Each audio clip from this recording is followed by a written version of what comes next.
Hindi na raw sick man of Asia ang Pilipinas. Yan ay pinagmalaki ni Pangulong Aquino sa kanyang talumpati sa ginanap na APEC Summit sa Beijing, China.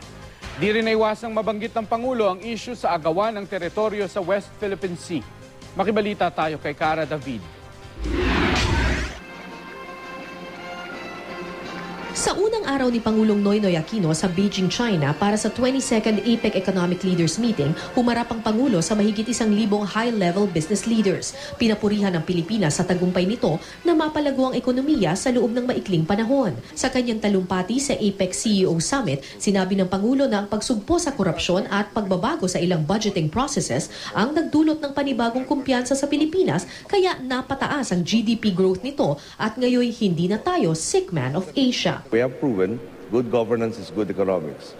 We assure all of you our efforts will not stop here. We are looking to go from strength to strength. One way we are doing this is by making investments in our greatest resource, the Filipino people. Ang APEC ay binubuo ng 21 member countries kasama na ang China, Japan at Amerika. Halos kalahati ng kalakalan sa buong mundo ay umiikot sa rehiyong ito.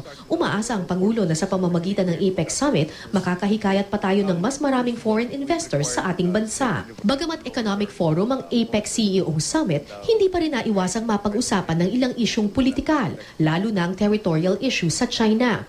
Tiniyak naman ng Pangulo na sinisikap nilang maging maayos ang relasyon ng Pilipinas at China sa kabila ng sigalot dulot ng issue sa West Philippine Sea. Matatag naman daw kasi ang relasyon ng Pilipinas at China sa larangan ng kalakalan at turismo. We seek to have, again, harmonious relationships with everybody so that we can concentrate on solving a lot of domestic problems that have to be addressed now.